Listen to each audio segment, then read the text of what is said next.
عليكم ورحمة الله وبركاته. نحمده ونصلي على رسوله الكريم أما بعد. وأعوذ بالله من الشيطان الرجيم. بسم الله الرحمن الرحيم.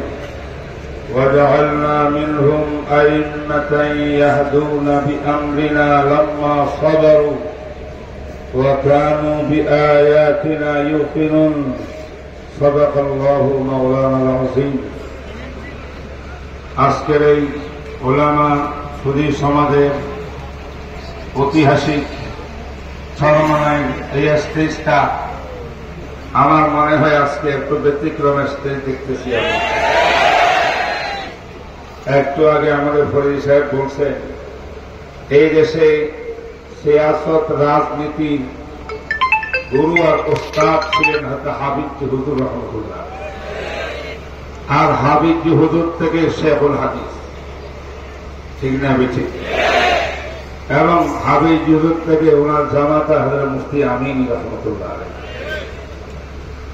আবার হাবিবজি হুজুর থেকে ওনার সেই স্থানগুলো অধিকারকারী ওনার দোয়ায় ছিলেন হযরত পীর সাহেব চরমনায় রাহিমাহুল্লাহ।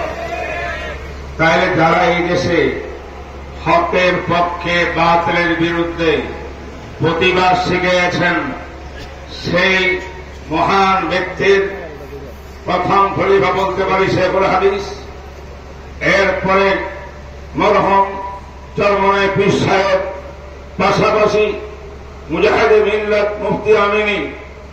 আর যারা এই দেশে এই কাজগুলো করেছেন তাদের প্রত্যেকজনের যোগ্য প্রতিনিধি আজকে স্টেজে বসা আছে। এটা জিসমানি ইত্তেহাদ নয়, শুধু মকানি ইত্তেহাদ নয়।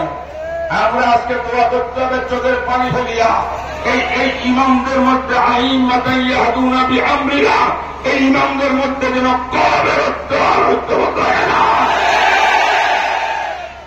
চোখের পানি দিয়ে দোয়া করি। লাম্মা সাবরু, আল্লাহ পাক আইম্মা নেতা, ইমাম উম্মতের মধ্যে নেতা নির্ধারণ করেছেন। নেতা, আইম্মা, রুআসা, কুওয়াত, তাদের দায়িত্ব কি? ইয়াহদুনা বিআমরিনা, উম্মতকে জান্নাতের পথ দেখাবে, আল্লাহর সঙ্গে সম্পর্ক কায়েম করাবেন, আমর বিল মারুফ নাহি আনিল মুনকারের মাধ্যমে। আর আমর বিল মারুফ এটার নাম রাজনীতি। রাজনীতির অর্থ একটা হক কোথাও বাদ দেওয়া যাবে না, কোন পাকারকে মাথা উঁচু করে কথা বলেন। আল্লাহ পাক এই নিয়ামত দিচ্ছেন আমাদের আমিরদেরকে। হযরত পীর সাহেব হুজুর দামাত বরকাতুহুম, শেখ চরমনাই দামাত বরকাতুহুম, হযরত মামুনুল হক সাহেব, শেখুল হাদিস দামাত বরকাতুহুম, এবং আমাদের রাজি সাহেব, আরো যারা আছেন দিগর উলামায়ে কেরাম।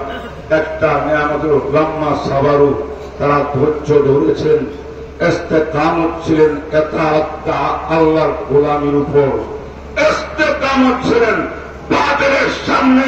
আমাদের এই নেতারা একদম মাথা নত করে না। যারা নির্যাতিত হয়েছে, অনেক কিছু হয়েছে, আল্লাহ পাক যারা জুলুম করেছিল তাদেরকে দেখাই দিয়েছে, আব্রাহার মতো শেষ করে দিয়েছে। আজকে ওনাদেরকে বলতে এই স্টেজ থেকে এই কথাই বলতে চাই। আমরা ঐক্য দেখতে চাই কিনা বলেন? সত্যিকার ঐক্য দেখতে চাই। আমার মনে হয় এখানে যারা আছেন ইনারা ঐক্যবদ্ধ হয়ে গেলে একটু বাইরে আর কিছু যারা আছেন সব ঐক্যবদ্ধ হয়ে যাবে। আমাদের মুক্তি ইসলাম, ইসলাম ইসলামের মধ্যেই মুক্তি হবে। আমরা নির্বাচন করব আগামীদের নেগেটিভ নির্বাচন। নেগেটিভ নির্বাচনের অর্থ হইলে আমরা যদি ক্ষমতা আসতে নাও পারি, ক্ষমতা তো আমাদের মুখ্য উদ্দেশ্য না, ক্ষমতা আসতে নাও পারি, আমাদেরকে ইসলামকে অবমূল্যায়ন করি, আলেমদেরকে